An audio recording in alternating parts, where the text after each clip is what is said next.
My good friend Kimberly Crenshaw joins me now. In addition to her pioneering work as a scholar and a writer on civil rights, critical race theory, and black feminist legal theory, she is a professor at both Columbia and UCLA law schools. She's the co-founder and executive director of the African American Policy Forum. She is a social justice think tank, which is a social justice think tank focused on the issue of gender and diversity. She's the author of numerous books, including the brand new one, Backtalker, an American memoir, which debuted on Thursday, and I'm going to talk to her in a few moments just about that. But first, I want to talk about what is happening in this moment. First of all, my friend, it is great to have you back on the show. Thank you. Oh, Ali, I'm delighted to be here. And can I just say that was a mic drop?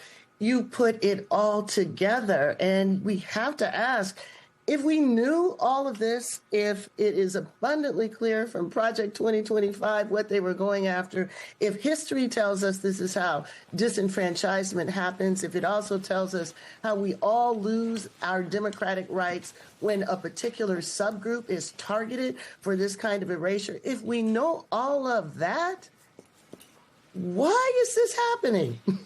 Why weren't we able to interrupt and understand what was a well-coordinated, well-financed movement? And I think you put your finger on it when you said that some folks are still trying to figure out what's going on.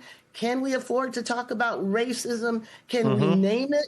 Can we actually talk about what incumbency means when it is situated in Louisiana and Tennessee, how that is not separate from racial power? Did they not get the memo, or they're not wanting to read what's on it? Well, this is you're a specialist in this and a law professor, so this is important to understand, because I think for many people, they thought these things were fixed. They thought the system was fixed. And I think two things have happened. One is this, like Reconstruction, or the end of Reconstruction, a whole lot of laws that nobody ever paid any attention to have been undone by this administration.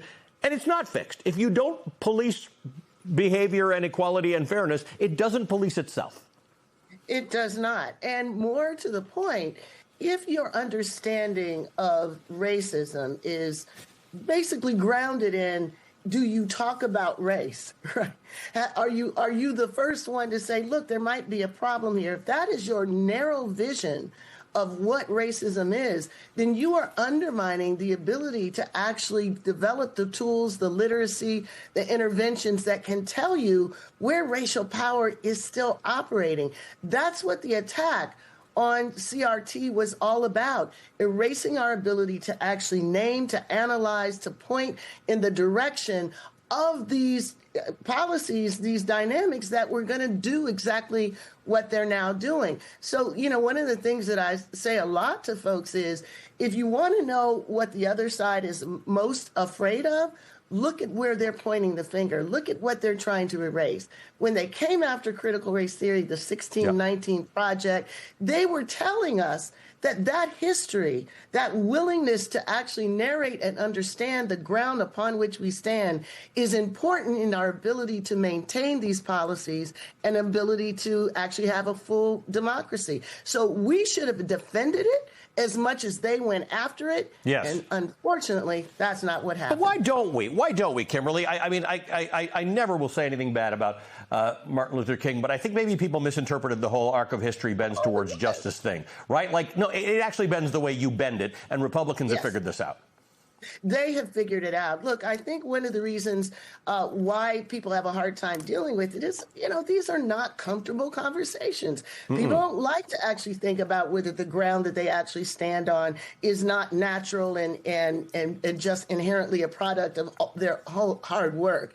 You mentioned the GI Bill. A lot of people don't want to understand that a black GI and a white GI were supposed to have the same benefits, but segregation enforced by the government meant that $1 in a black man's hand couldn't buy the same investment as $1 in a white man's hand. So you look around and think, well, we just worked hard and we bought this property and it increased in value.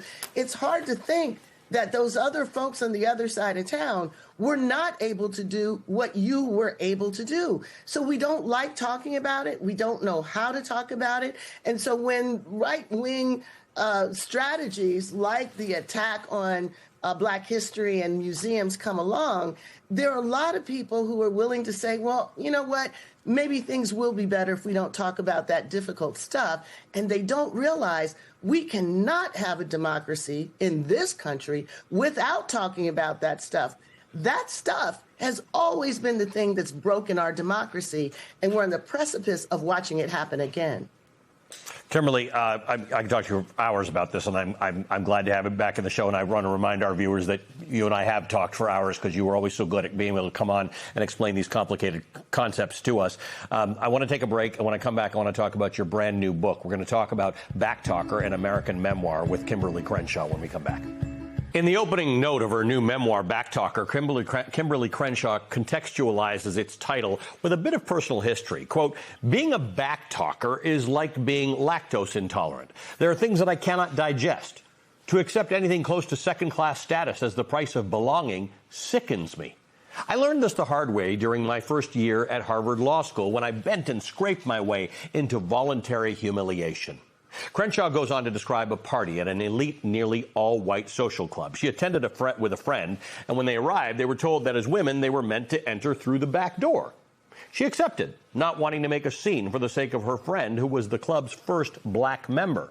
But the indignity and the alcohol that night caused her to become violently ill. She concluded that, quote, I would never again come close to imbibing what I'd consumed that night, physically, mentally, and emotionally. Perhaps because my humiliation that night was punctuated by physical illness, my resistance to asymmetric politics is now fully reflexive. I cannot bring myself to ride or die for a politics that won't ride and die for me. Kimberly Crenshaw is back with me now. Kimberly, as I said, I could speak to you about hours about the state of America, but I think our viewers deserve to know more about you. And I want to ask you what that quote means. I'm not prepared to ride or die for a politics that won't ride or die for me. Well, Valley,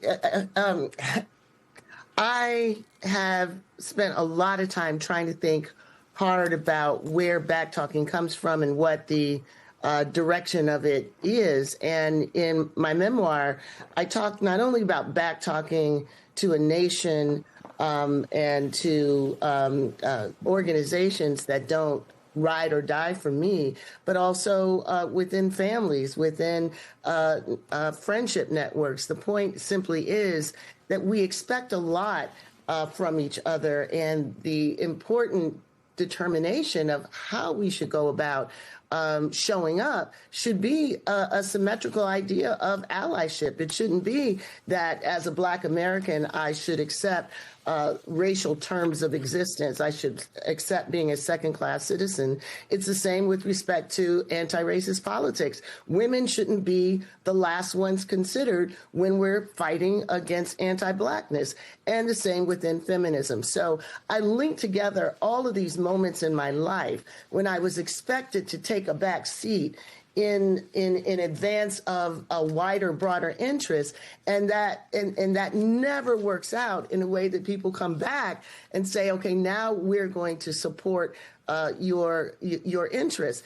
I want people to understand that it's not just Black women and other people of color or multiply marginalized people that suffer. The nation suffers. So One of my chapters is about Clarence Thomas and how that politics not only undermined the interests of Black women, but it has brought us to this moment where our democracy is on its knees. Let's talk about Clarence Thomas, the reaction to Anita Hill's allegations against Clarence Thomas. You write, quote, there was clearly a deeply unbalanced gendered dimension to the claim that Hill had acted treacherously in offering her testimony. She should be shot, a child was reported to have said in a piece published by notable scholars Nathan and Julia Hale in The Black Scholar, a leading journal of Black studies. Sexual harassment is a white women's issue, many absurdly declared, demonstrating profound ignorance about the role Black women have played in grounding the concept. And the media amplified the racial resistance to Hill, rooting suspicion of her in supposedly Black cultural behavior. For example, the stately New York Times printed an op-ed titled Race, Gender, and Liberal Fallacies by Orlando Patterson, a respected Harvard historian and sociologist, arguing that even if Anita was telling the truth about Thomas's behavior, she was still effectively acting white, since Black women understood that Thomas had simply engaged in a down-home style of courting. The issue wasn't that her workplace rights were being denied. The real problem was that she was too aloof and uppity. How did that, I mean, this sort of contributes to your whole concept of intersectionality. Absolutely. So, I mean, effectively, this was a Black cultural defense for sexual harassment.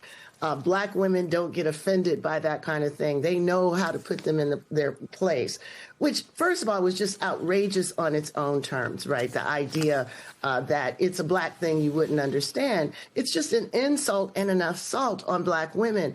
But more specifically, and this goes to the erasure of history, Ellie, the claim that Black women didn't complain about sexual harassment, it wasn't a Black women's issue, was an erasure of the history of sexual harassment.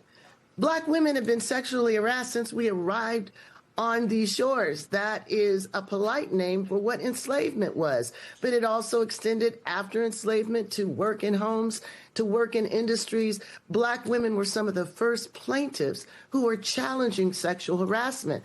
Rosa Parks got her start supporting Recy Taylor, who had been gang raped. So the idea that Black women don't care about sexual abuse, don't complain about it, it's not a Black women's issue, was just an erasure of the effective history of how we've gone about challenging the anti-Blackness that we face.